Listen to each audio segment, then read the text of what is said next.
You may kindly begin the session.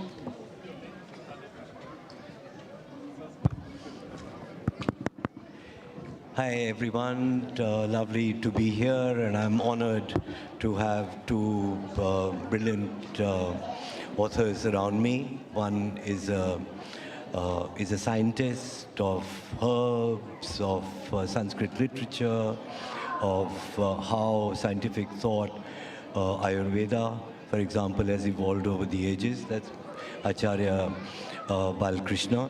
And my great friend Olivier Germain-Thomas, a writer who's done more than 30 books, well-known France Culture producer, and who is here today. Myself, let me introduce myself. I'm a writer and a filmmaker. My name is Vijay Singh, and I live here in Paris, and today I have the honor of actually honoring others rather than myself. But before I begin, I would like to pay homage to a very great Indian writer. His name was Manglesh Dabral, who translated my book Jaya Ganga into Hindi. And just after the translation, which is about a year ago, he died, he succumbed to COVID. मैं मंगलेश दबराल जी पता नहीं मालूम है आप कभी जानते हो कि नहीं, बहुत अच्छे कवि थे, लेखक थे, और उनका COVID से देहांत हो गया. Anyway, so let me just situate first why we are talking about Ganga. Ganga, like Amazon, like Nile, and probably more than them, is a huge civilization that comes up around it. A river which is 2,700 kilometers long, which has 400 million people living on its basin, which means roughly every 22nd person on the planet today is living in the Gangetic basin. So as a result of which, it has influenced, it has been the cradle, the birthplace of North Indian civilization, Hindu civilization, and later Hindu and Islamic syncretic tradition. Syncretic or non-syncretic, but they were both very much known there. Now what happens is when the Aryans came, this is a debate now finally resolved by genomic methods. When the Aryans came into India, they were in search of water because they were herders. And when they reached, they were in search of water. So the first vast bit of water which they find, I almost feel like breaking into French when I see a French face in front of me, but I'll speak in English. They find Ganga. So that's how Ganga first becomes the basis of agriculture in North India. It allows people, nomadic, herding people, to settle down for the first time, who chop jungles, who settle down there, create agriculture. With agriculture, the first commodities are born. With transportation and rafts on the sea, transportation is born, thus cities are born, thus administrations are born, and thus, believe you or not, the first empire, one of the first empires in the world is born, which is the Mauryan Empire. So Ganga has been central to India. And not only that, but when people settled down, it gave them the time to think, to reflect about beauty, and that is how the first epics of India, Mahabharata and Ramayana, which were born there, and including many other scriptures that we will have a chance to talk about to him later about. So in one word, Ganga has been the cradle of the North Indian civilization, and that is why we are talking about it. But when it comes to Ganga, personally for myself, when I fell in love with the river when I was a child, and it's a love which has carried on for 40 years. But I'm not here to talk about that just now. But another person who fell in love with Ganga and in Benares was, donne-moi ton livre. Ton livre. Olivier wrote a beautiful book which I had the pleasure of reviewing for Libération at that time. Ça, c'est La Tentation. That book is not here. That's called Retour à Benares. And he had before that written a book called Les Tentations de l'Inde, which did amazingly well, a beautiful book.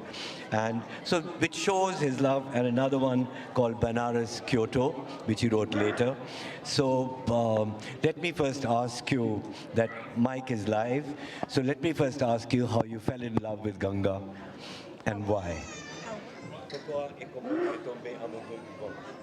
Voilà, alors tout d'abord, je voudrais vous dire mon bonheur d'être ici. Il y a 15 jours, j'étais encore dans le sud de l'Inde, dans un très haut lieu de la spiritualité qui s'appelle Tiruvannamalai, et j'ai retrouvé tout ce que j'aime en Inde, c'est-à-dire quelque chose de très brûlant quand il s'agit de parler de l'absolu. Et j'ai trouvé surtout, je tiens à le dire par rapport à ce qu'on lit à droite et à gauche, une très grande fraternité entre les différentes confessions. C'est un lieu qui est lié à l'hindouisme. J'y étais présent avec une amie chrétienne. Nous étions accueillis comme si nous étions de vieux Indiens. Vieux peut-être, Indiens, c'est pas sûr. Et en tout cas, je rencontrais dans la rue des musulmans et des hindous. Donc cet esprit de tolérance qui a façonné une partie de l'histoire de l'Inde, pas toute l'histoire de l'Inde, je reprends, une partie de l'histoire de l'Inde est présent dans un très haut lieu de la spiritualité hindoue, et j'en suis très heureux. Alors je voulais tout d'abord dire... First of all, I'm happy to be here. 15 days ago, I was still in the south of India in a place of high spiritual value, Tiruvannamalai, and I found there what I like about India, the intensity, the absolute, and I must say, in the context of everything we hear today, that I also witnessed great fraternity between Hindus and all other populations living. I was there with a Christian friend, and we were welcome as old Indians. Alors, old we may be, but Indians or Hindus certainly not. And in that place, I was happy to see that tolerance that has shaped part of Indian history is still prosperous in this high spiritual place. Oui, alors, il y a un croisement. C'est Vijay qui a présenté mes livres, et je voulais présenter le sien, Jaya Ganga, qui en plus a été traduit de l'anglais par un des plus grands indianistes français vivants, modeste comme tout, qui s'appelle Alain Porte. Alors voici l'édition en français, l'édition en anglais, et c'est à travers ce livre et le film qui suit en partie, pas totalement, mais en partie l'histoire du livre, que je l'ai rencontré. C'est donc une très vieille amitié, et je t'en suis reconnaissant. Et आप शायद ज़्यादा sorry. जानते होंगे. In English first. So it's the return courtesy. Vijay introduced my book, so I'm going to introduce his book, Jaya Ganja, and the French edition. And it was translated by one of the best experts, a very humble person called Alain Porte. I think I'll speak telegraphically and translate in all three languages at the same time. Alain Porte's latest book is by an old Sanskrit scripture by Bhartrihari, and it is called La Voix du Détachement. Really, it is an excellent, excellent book. The last line itself is so marvelous, which says, Seul le détachement ne connaît pas la peur. Only detachment knows no fear. कि निर्भयता कि detachment को क्या कहेंगे कि anyway detachment को क्या कहेंगे कि वैराग्य निर्लिप्तता ही एक चीज़ है जो कि खौफ को डर को नहीं जानती. Anyway, let me come to him. हम थोड़ा बहुत कविता की और बनारस पे कैसे मोहब्बत, रोमांस, दुनिया को गंगा से प्यार हुआ, बनारस से प्यार हुआ. इन्होंने 3 किताबें लिख डाली, मैंने 2-3 किताबें लिख दी, फिल्म भी बना ली. तो गंगा के ऊपर कई कवियों का भी बहुत बर्थ हुआ है. सूरदास, कबीर, इनके बारे में आप क्या कहेंगे कि जो हमारे श्रृंगार रस की ख़ास तौर से और भक्ति रस की कविताएं हैं, वो उनके बारे में क्या आप कहेंगे? Donc on a parlé des différentes dimensions du Gange, notamment l'amour pour la Gange et l'amour qu'il génère entre nous. Donc la question que je souhaiterais vous poser, vos idées, votre avis sur ce qui représente pour vous dans le sens de les rasas, notamment la rasa de Shringar qui est la beauté et qu'est-ce que vous pensez la Ganga qui inspire chez vous? सबको मेरा नमस्कार और पुस्तक का विमोचन कर रहे हैं वैराग्य शतकम और हमसे बात करने की बात कर रहे हैं श्रृंगार रसकम। तो हमारी जो संस्कृति है वो श्रृंगार की भी है और वो वैराग्य की भी है, यानी मर्यादा की है। संस्कृति हमारी मर्यादा की है, उस मर्यादा में रह करके श्रृंगार भी चाहिए, रस भी चाहिए, पर वैराग्य का साथ चाहिए। दुनिया की चीज़ों को अपनाती है जब करते समय हम मर्यादाओं को और सीमाओं को भूल जाते हैं। उस मर्यादाओं को और सीमाओं को बांधने का काम गंगा करती है। ये भारतीय संस्कृति, भारतीय परंपरा की विशेषता है। और गंगा में, क्योंकि बनारस ये बहुत अच्छा है, बनारस क्वेटो से बनारस तक आपने पदयात्रा करी, आप गंगा के ऊपर लिखते हैं। मैं गंगा के ऊपर जीने का प्रयास करता हूँ। मैंने लिखा तो बहुत कुछ नहीं, क्योंकि मैं भी गंगा के किनारे पर ही रहता हूँ, हरिद्वार में। तो हरिद्वार क्योंकि हमने गोमुख, जहाँ से गंगा का उद्गम है, उस स्थान को कई बार देखा है, कई बार हम जाते हैं। और गंगा के गोमुख से भी ऊपर नंदन वन, कानन वन और पूरी जो हिमालयी श्रृंखला को हमने देखा है। शिवलिंग पहाड़ तक ऊपर तक पूरा देखा है हमने। जो हमने अनुभव किया है, पानी और नदी का स्रोत सब बहुत अच्छा लगता है। इस शहर में भी नदी को चारों तरफ से घुमाया हुआ है। जी आचार्य जी, थोड़ा excusez-moi parce que je sais que ça va être difficile. Can you translate at the same time, ji little bit? Donc c'est assez intéressant qu'un côté, c'est un lancement d'un livre sur le détachement et la vairag, et vous me posez la question sur la beauté qui est Shringaras, mais ce qui est aussi dans notre culture, qu'un côté, on élargit notre vision sur les deux dimensions très, très différentes, mais aussi ça nous aide à définir nos limites, ou aussi liées avec l'éthique. Et je pense que c'est la Gange qui nous aide à définir ces limites. Donc moi j'ai beaucoup apprécié aussi le voyage que monsieur a fait à pied de Kyoto jusqu'au Bénarès. Moi personnellement j'ai pas fait un aussi long voyage. Par contre je suis allé souvent à la source de Gange, donc ce qu'on appelle le Gomukh. Et puis j'ai visité aussi d'autres lieux encore plus loin comme Nandanvan, Kananvan. Et je pense que par rapport à ce que j'ai vécu, la source de n'importe quel fleuve, c'est toujours très pristine. Mais c'est après que ça devient problématique quand la Gange elle poursuit son chemin. तो मैं ये निवेदन करना चाहता हूँ कि पानी का जल का स्रोत, नदी का किनारा, ये सबको शकुन देता है, मन के लिए, आत्मा के लिए, और जल के माध्यम से समृद्धि लाता है जीवन के लिए। वो सामान्य लाभ हैं, वो गंगा से भी मिल रहा है, बाकी जगह से भी मिल रहा है। गंगा विशेष क्यों है? गंगा के किनारे पर आपका मन कितना भी अशांत हो, पहुंच जाएंगे तो गंगा का किनारा ही औषधि है, वो आप अनुभव कर सकते हैं।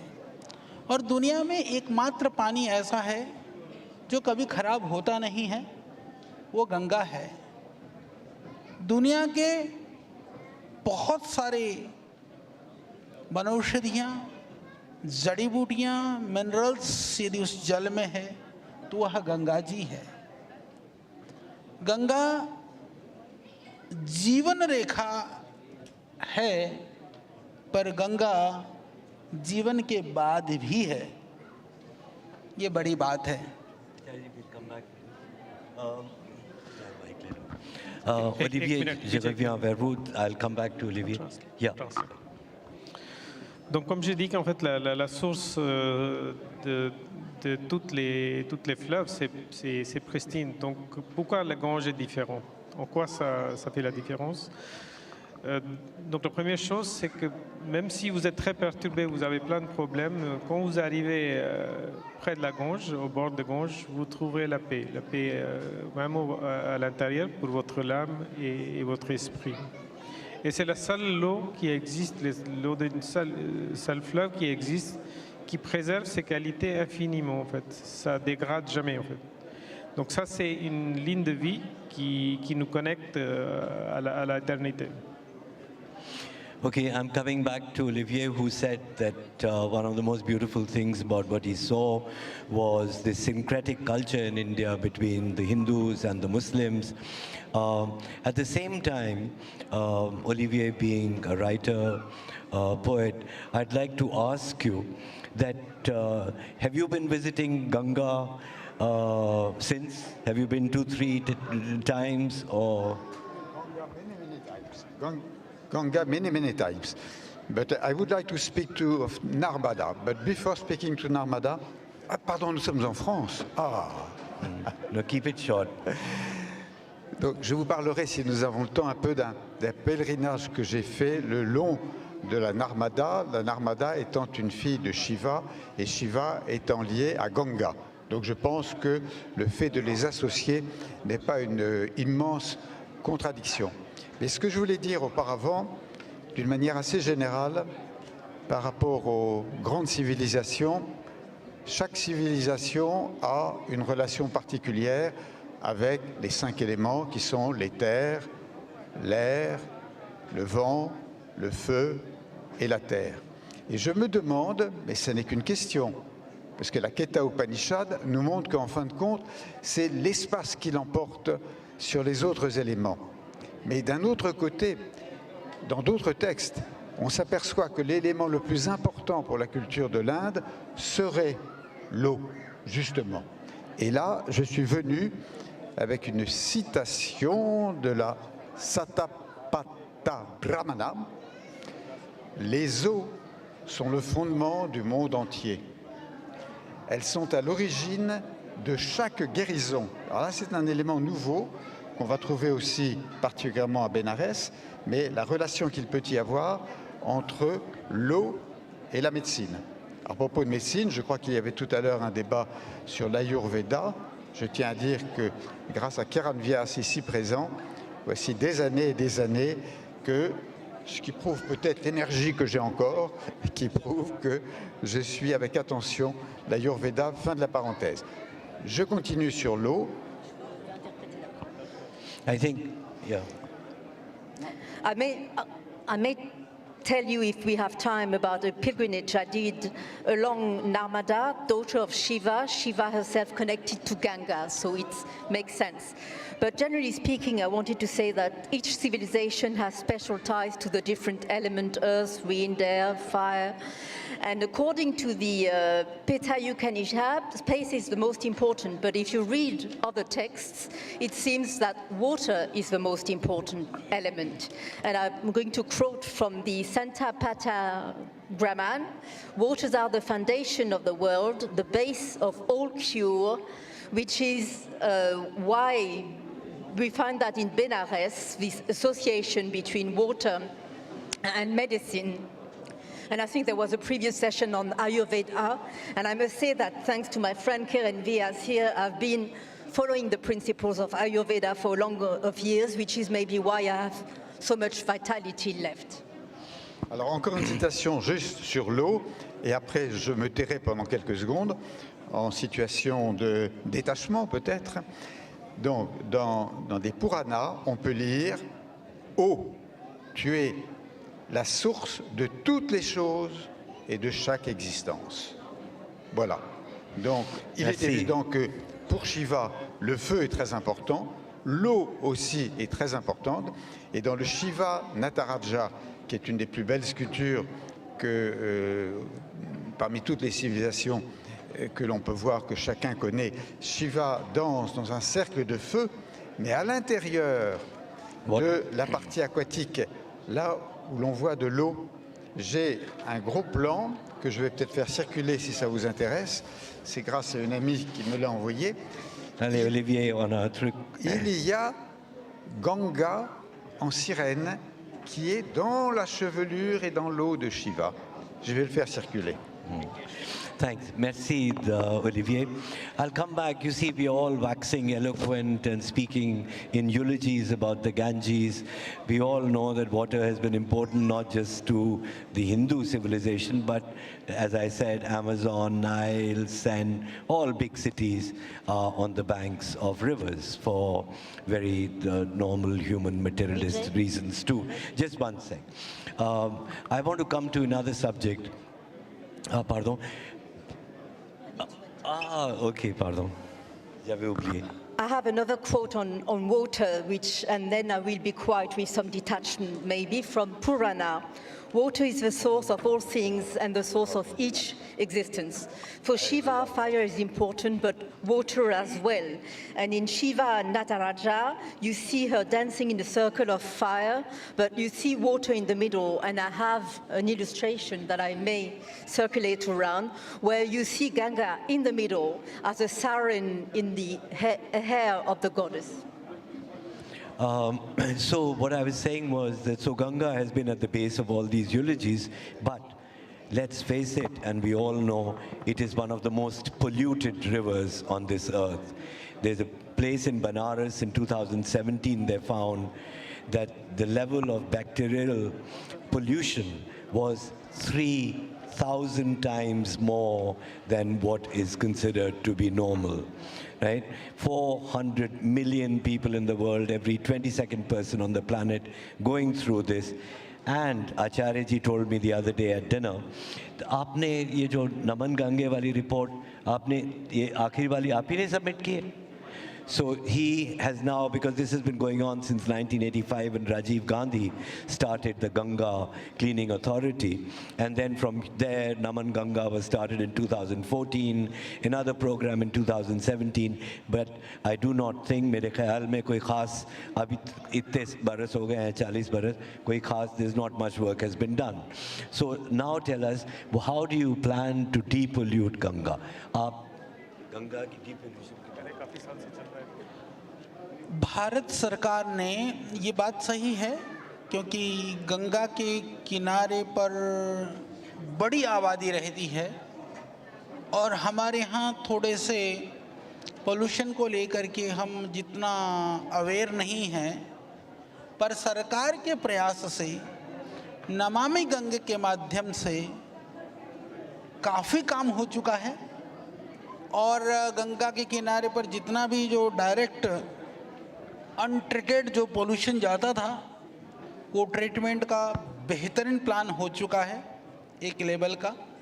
जो बाद का काम है प्लांटेशन, उसकी लिस्ट हमने बना कर के दी है कि उस एरिया में कितने पौधे हो सकते हैं जो मेडिसिनल प्लांट्स हैं, या कितने वृक्षों को लगाया जा सकता है जो गंगा में पहाड़ों से मिट्टी गिरती है उसको रोकने के लिए। वो काम चल रहा है। और इस बात को बताते हुए खुशी है कि लोग कहते थे कि जो स्लज निकलता है गंगा के किनारे के जो एसटीपी से, वो उससे कुछ प्रयोग नहीं हो सकता। हमने रिसर्च करके बायो कंपोस्ट हमने कन्वर्ट कर दिया है। ये कार्य भी पतंजलि के माध्यम से हुआ है। तो मैं 3 बात रखना चाहता हूँ कि ये जो गंगा को लेकर के जो परेशानियां हैं वो एक बड़े लेवल पर हो चुकी हैं, समस्या का समाधान हो चुका है। और दूसरी बात, गंगा को लेकर के हमारा दायित्व, जैसा आप यहाँ पर हैं, आप इस फ्रांस की भूमि से भी मैं 2 बातें कहना चाहता हूँ। हमने, क्योंकि मैं एक साइंटिस्ट भी हूँ, वैद्य हूँ, आयुर्वेदिक प्रैक्टिस करता हूँ, तो मैं आपको ये बताना चाहता हूँ कि दुनिया में अभी इतना होने के बाद में भी एकमात्र जल है, बाकी भी नदियाँ हैं, नर्मदा, कावेरी, बहुत नदियाँ हैं, पर गंगा का जल ही ऐसा जल है जो कभी भी खराब नहीं होता है। कहीं भी आप पैक करके रखिए, कभी खराब नहीं होता। तो क्या कारण है? हम धार्मिक दृष्टि से सोचते हैं, हम लोग स्पिरिचुअल हैं, तो हम कह सकते हैं कि भगवान शिव की कृपा है, सब है। पर यदि एक साइंटिस्ट के दिमाग से सोचते हैं तो उसके अंदर इतने मिनरल्स और इतने मेडिसिनल प्लांट्स के बीच में से वो जल होकर के आता है, उसके सारे अंश उस जल के अंदर है। एक दूसरी बात, हिंदू धर्म के अनुसार जो अस्थि विसर्जन होता है गंगा जी में, हरिद्वार में बहुत होता है। मैं आपको बताना चाहता हूँ, हर रोज हजारों लोगों की अस्थि आती है, परंतु आप उससे 1-2 किलोमीटर दूर जाएंगे, अस्थि का एक टुकड़ा नहीं दिखता है। वहाँ इतने जानवर भी नहीं है, मछलियाँ भी नहीं है। गंगा वो अपने आप में ऐसा शोधन करती है कि आज तक भी उसका एक रहस्य है। तो इस तरह से देखें तो गंगा विज्ञान के लिए भी चमत्कार है, धार्मिक और आध्यात्मिक रूप से जुड़े हुए के लिए वह उपकार है, वो औषधि है। हिंदी में या Donc là, en fait, au bord de Gange, les villes qui se trouvent, ils sont très peuplées. Et c'est vrai que en général, on n'est pas très sensible sur la question de pollution. Du coup, dans la passée, il y a eu beaucoup de pollution au bord de la Gange. Mais avec les efforts depuis quelques décennies maintenant, on a réussi à diminuer le niveau de pollution. Notamment, par exemple, on a créé des centres d'épuration pour les eaux usées qui étaient avant directement jetées dans la Gange, qui a aidé à diminuer les pollutions. Nous avons également conseillé la plantation les plantes autour de Gange, notamment les plantes médicinales. Et ce que nous faisons également, la biocompost, donc, qui permet de convertir certains déchets qui sortent de Gange en compost. Mais je pense que notre responsabilité, c'est deux niveaux en fait. En tant que, si on a une vision, je dirais, religieuse, on peut dire que oui, la Gange, c'est le Shiva, grâce à Shiva que la Gange a ce statut particulier. Mais moi, en tant que scientifique et aussi un médecin, je peux vous dire qu'il y a des minéraux qui en trouvent dans la Gange et aussi des plantes médicinales. Ça apporte ses vertus. C'est pas que par hasard qu'on a cette qualité de l'eau de Gange qui périme jamais et qui préserve ses qualités d'origine. Un autre exemple, comme vous savez, il y a beaucoup de crémations à Haridwar, mais si vous allez 2 kilomètres plus loin, vous ne trouverez pas un seul os dans le Gange.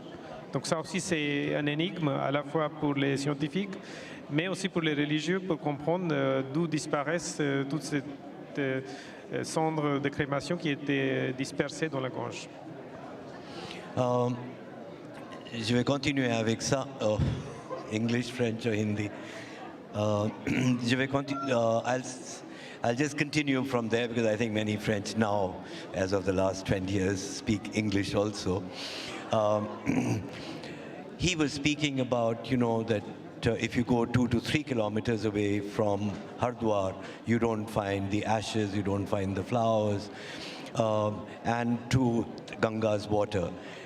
What I'm saying is not to score a point, but just in case my own experience of my journey can help anyone, I'd consider it, an honor. I did, when I wrote this book, मैंने गंगा की यात्रा की कोई 9 महीने में गोमुख से लेके गंगा सागर तक नौका में गया. A part of the thing, you can't even take boats because there's so much crime and such little water at times that I had to change about 200 boats to do the whole journey. But throughout the Ganges, you find these ashes, you find the pollution, you find the dead bodies. When the controversy started about the dead bodies after COVID near Mirzapur, I don't know what the press was talking about. Even in 1985, when I did the journey, there were dead bodies on the Ganges. And it's because poor people, jo garib aadmi hai, they don't have the money to burn their dead. So they go there, they attach them to a sack of sand, and they drown them, immerse them there. When the rope gets, loosened, the body comes up and it's there. So it's something that anyone who knows the Ganges very well, and मुझे पक्का मालूम है कि जब आप हरिद्वार रहते हैं तो आप तो जानते ही होंगे इस बात को कि वो होता है. मैं इसलिए कह रहा था, I'm coming back to the problem of pollution, that pollution, there's no point in saying whether the Congress government did this or the BJP government in place is doing something. This is not just the job of governments. We all have to do it together. कि ये सरकारों का ही काम नहीं है इतनी बड़ी रिवर को ठीक करना, ये हम सबका काम है कि हम सबको उधर उसके ऊपर कुछ ऐसे उच्चारण बदलना पड़ेगा कि जिससे हो सकता है. उसके बारे में आपका क्या है? गंगा मैली नहीं है, हमारा मन मैला है. हम अपने आप को सब संकल्प करें कि गंगा में प्रदूषण न डालें, तो उसी दिन गंगा पवित्र हो जाती है.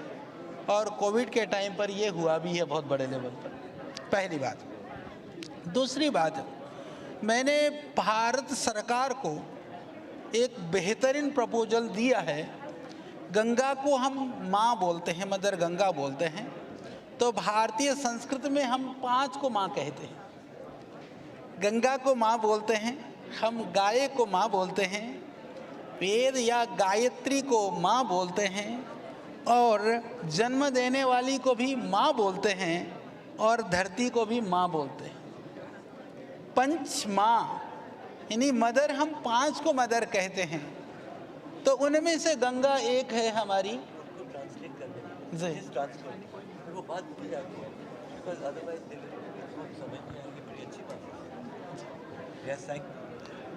Donc, en fait, c'est pas la Gange qui est sale, c'est notre esprit qui est sale. En fait, donc, comme on dit que si on arrête de jeter tous nos déchets dans la Gange, le problème sera résolu de jour au lendemain, en fait. Donc il y a une question de comportement humain qui est responsable de la pollution des Ganges.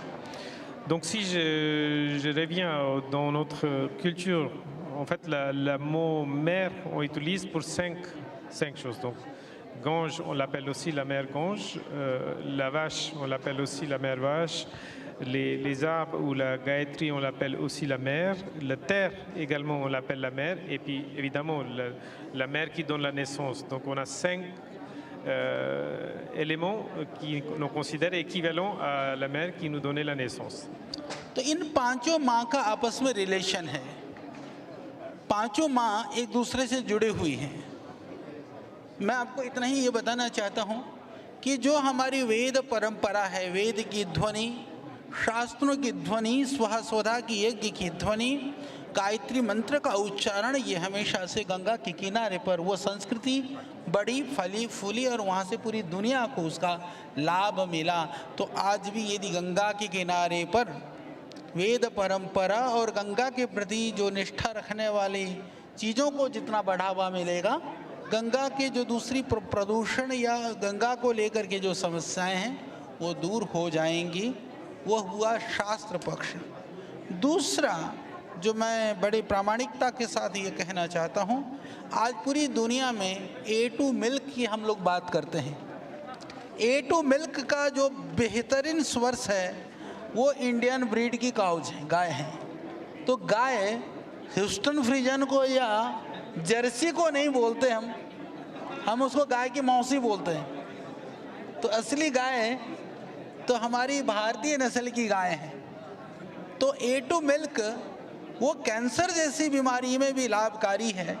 A2 milk आपकी पूरी बॉडी को, सिस्टम को ठीक करने में सक्षम है. वो गंगा के किनारे के जो भूभाग क्षेत्र है वहाँ ऐसी गायों का संरक्षण और संवर्धन हो जाए तो एक बड़ा कार्य मानवता के लिए उपकार का काम हो सकता है. और हम उस गाय के माध्यम से पूरी दुनिया में एक बड़ा संदेश भी दे सकते हैं. तीसरी बात कि ऑर्गेनिक कृषि, आज ऑर्गेनिक फार्मिंग की हम लोग बात करते हैं तो जैविक कृषि माननीय प्रधानमंत्री मोदी जी ने अभी 5 किलोमीटर का गंगा के दोनों साइड को ऑर्गेनिक घोषित करा दिया है। ऑर्गेनिक से आगे भी वो बात करते हैं कि हमको प्राकृतिक, नॉट ऑर्गेनिक, नेचुरल फार्मिंग वहाँ पर हम लोग करें तो वह अभी शुरू होने से तो जो नेचुरल फार्मिंग होगा वह बच्चों के पेट में जाएगा तो माँ का स्वास्थ्य भी ठीक रहेगा और नेचुरल फार्मिंग होगी तो धरती का प्रदूषण भी कम होगा और जहरीलापन भी कम हो जाएगा। इस तरह से यह पूरा जो कॉन्सेप्ट है, पूरा जो सिस्टम है वो पूरा एक दूसरे के साथ जुड़ा हुआ है। इन पांचों को मिलाकर के काम करने की आवश्यकता भी है और हम कर भी रहे हैं तो हमारी शक्ति भी बने, हमारी भक्ति भी बने, हमारा सामर्थ्य भी बने, हमको बल भी मिले, हमको बुद्धि भी मिले, हमको भक्ति भी मिले, हमको शक्ति भी मिले। ये समाधान इस तरह से तैयार होता है और इसके ऊपर काम हो रहा है। Now, Shalin, just keep his thing brief, huh? The interpretation, because otherwise my 50 minutes become 20 minutes. I want to ask Olivier something. No, but let me translate. Yeah. Donc, comme je vous ai expliqué, les 5 sources les 5 mers que je vous ai expliquées, ils sont liés en fait, ils ne sont pas à part. Et donc, si on regarde par la voie des Shastras ou la tradition, donc la culture de Veda qui était les récitations des mantras comme Gayatri Mantra, c'était au bord de Gange. Donc ça, c'est un impact très positif. Après, on parle de lait de qualité type A2. Donc, c'est prouvé scientifiquement que ce lait, on trouve dans la race des vaches indiennes. Et maintenant, les 2 bords de Gange, 5 km les 2 côtés, sont déclarés réservés pour l'agriculture biologique et l'agriculture naturelle. Donc, les récoltes qui vont sortir de ces parties-là, ils vont être bénéfiques pour les mères et puis les enfants qui vont être naître. Donc, c'est pour ça que je dis que ces 5 types de mères sont reliés et qui nous apportent la force, la spiritualité et toutes les autres qualités qui sont nécessaires pour les êtres humains. Je voudrais demander, comme Olivier aussi connaît le Gange bien, je voudrais lui demander, c'est que quand un occidental, par exemple, voit le Gange pollué, on le voit un peu partout dans les villes, qu'est-ce qu'il en pense? I wanted to ask my friend here what he thinks about when he hears everybody talking about the pollution in Ganga. L'Inde n'est pas le seul pays pollué du monde. Il suffit de se promener à droite et à gauche pour s'apercevoir que la pollution est en train d'envahir la quasi-totalité de la planète si on ne fait pas quelque chose. Donc ce n'est pas plus en Inde qu'ailleurs. Mais je voudrais revenir sur ce qu'a dit monsieur, même si je tiens à signaler que nous n'entendons pratiquement pas les interventions des autres, parce qu'il y a une sorte de réverbération qui vient d'une magie particulière à ce lieu, sûrement, qui fait qu'on ne comprend pas tout. Mais, si j'ai bien compris, il y a un phénomène assez curieux entre les endroits où le Gange est pollué et les endroits où le Gange serait dépollué, sans que la raison scientifique d'aujourd'hui puisse l'expliquer. Mais qu'est-ce que la raison scientifique d'aujourd'hui explique sur la plupart des phénomènes mondiaux auxquels nous assistons? À partir du moment où on aime l'Inde, il faut admettre, sans du tout nier la force de la raison, il faut bien admettre qu'il peut y avoir là-bas, plus qu'ailleurs, 2 niveaux de réalité. Et peut-être que c'est ce que vous vouliez dire, monsieur, c'est que justement, le Gange exprime ces 2 niveaux de réalité. Well, first of all, the Ganga and India are not the only places to be polluted. Everywhere in the world, there's an invasion of pollution, and so it's no more an issue in India than anywhere else. But what the other panelists said, from what we could hear, because I have to say there's a sound reverberation that means we cannot understand what people at the other side of the panel are saying. But he seemed to talk about a mysterious phenomenon that is being witnessed that the Ganga is polluted in some places and a few kilometers down, no longer polluted, no ashes, no pollution, something that scientific reason cannot explain. But I ask you, what exactly can scientific reason explain? And I think that if you love India more than anywhere else, you have to accept that there are two levels of reality and that coexist, and you have to accept that more than in any other place. Okay, I'll come to all this is stuff which you can read at times in newspapers or on the internet a little bit. But there's something which surprised me, because I didn't know much about it, and I would like Acharya ji to speak about it, because this is really something unique. Acharya ji is putting together an encyclopedia of 60,000 plants and herbs all over the world that you find, to put them together and to speak of their medicinal qualities. Now, I do not know, I'm not a scientist, I'm not a botanist, I do not know if any such experiments have, or compilations of knowledge of scientific knowledge, botanical knowledge has taken place in the world. आचार्य जी कुछ बताएंगे जो encyclopedia के बाद में मैंने पढ़ा कि आप 60,000 प्लांट दुनिया के सब उनको इकट्ठा कर रहे हैं, ज़रा थोड़ा सा उसके बारे में बताएं. वही बात. Donc la question que je pose à Acharyaji, c'est que j'ai entendu que vous êtes en train de développer une encyclopédie des plantes médicinales du monde entier. Et moi, je ne suis pas un spécialiste, ni un botaniste, ni un scientifique, mais donc est-ce que vous pouvez nous donner plus d'informations sur cette encyclopédie? Ganga का किनारा यदि हम बायोडाइवर्सिटी की दृष्टि से देखें, agro climatic zone की दृष्टि से देखें, तो बहुत उसमें विविधताएं हैं. बहुत सारे एग्रो क्लाइमेटिक जोन और बहुत तरह की प्लांट्स बायोडाइवर्सिटी को हम गंगा के किनारे पर पाते हैं. वनस्पतियों की दृष्टि से भी देखा जाए, गंगा की विविधता बहुत ज़्यादा है. और आपने विजय जी ने कहा कि वर्ल्ड हर्बल एनसाइक्लोपीडिया, उसके संदर्भ में हमने जब शुरू किया था, भारतीय पौधे और गंगा के किनारे से शुरू किया था. करते करते हमने पूरी दुनिया के अंदर जो बॉटनी बेस्ड मेडिसिन सिस्टम में कितनी पद्धतियां हैं जो जड़ी बूटियों पर आश्रय लेकर के चिकित्सा करती हैं, लाभ मिलता है, उन सबका हमने प्रॉपर ढंग से पिछले 20 वर्षों में 300 से ज़्यादा साइंटिस्टों को लगा करके डॉक्यूमेंटेशन किया, डेटा इकट्ठा किया, रिसर्च किया. और आज पहली बार दुनिया में वहाँ पर, यहाँ फ्रांस के भी पौधे हैं, फ्रांस के ट्रेडिशनल सिस्टम भी है उसके अंदर. यानी पूरी दुनिया के कोई देश, कोई क्षेत्र, कोई आदमी नहीं है जिसको हमने उसके अंदर नहीं लिया हो. तो आज हमने उसको 1 लाख से ज़्यादा पेज के अंदर उसका डॉक्यूमेंटेशन का काम लगभग फाइनल स्टेज में है. और दुनिया के लगभग 1800 से ज़्यादा भाषाएं उसके अंदर हैं और लगभग 4.5 लाख से ज़्यादा रेफरेंसेज हैं.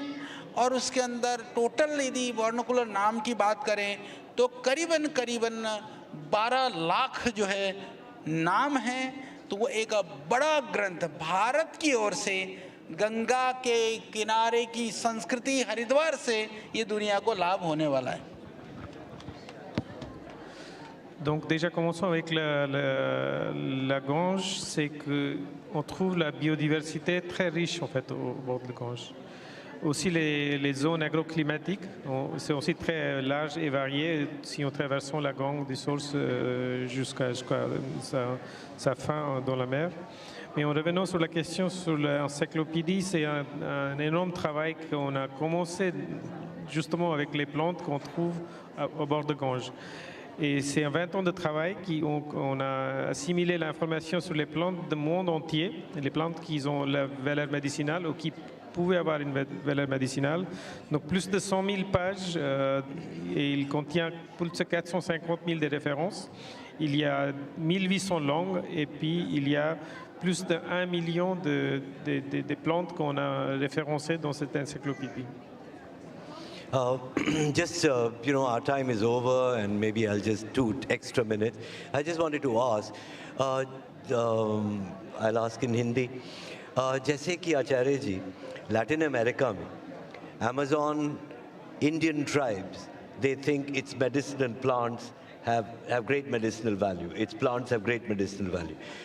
आप किस जरिए से, through what means, through what scientific contacts is Patanjali or are you in contact with the world groups to be able to say that this is a world encyclopedia?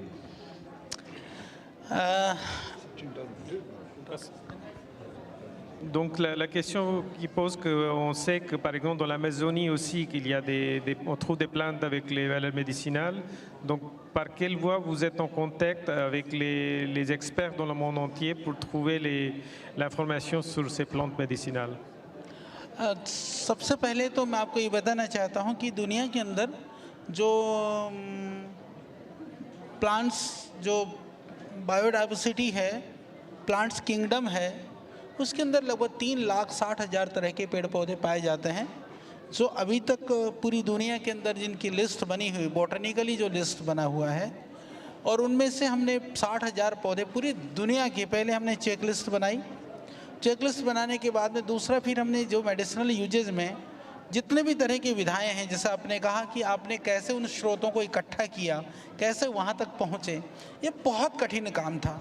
तो आज तक जितने भी लाइब्रेरी में किसी भी तरह का कोई डेटा है, कोई डॉक्यूमेंटेशन है, किसी भी तरह का कोई लिटरेचर है अलग अलग भाषाओं में, जितने भी तरह के आज तक रिसर्चेज हुए हैं अलग अलग क्षेत्रों में, और जितने भी ट्रेडिशनल प्रैक्टिशनर हैं किसी भी क्षेत्र के अंदर, जितने भी ट्राइब्स हैं अलग अलग एरिया के अंदर, हमने पूरा सर्च करा। और अलग अलग देशों में जब हमको पता चला, हमारे लोग भी गए, वहाँ से भी हमने डेटा इकट्ठा किया।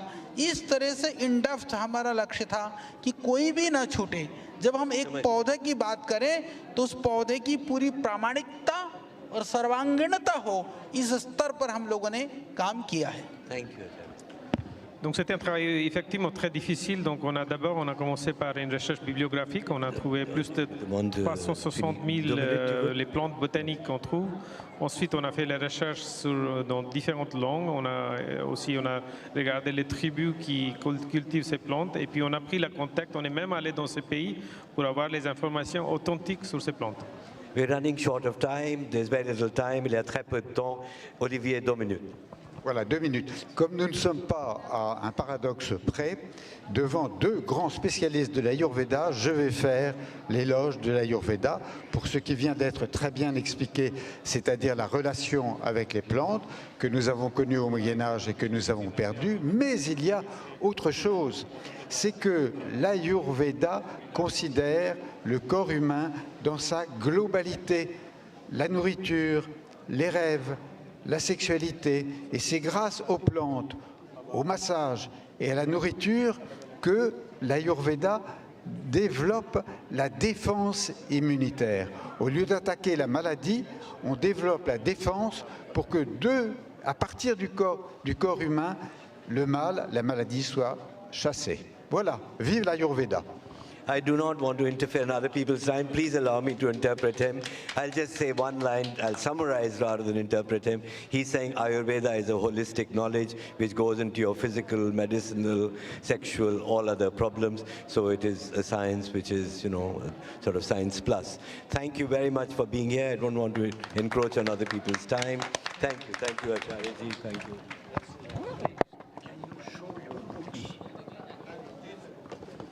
We have been asked to show our books. Let me show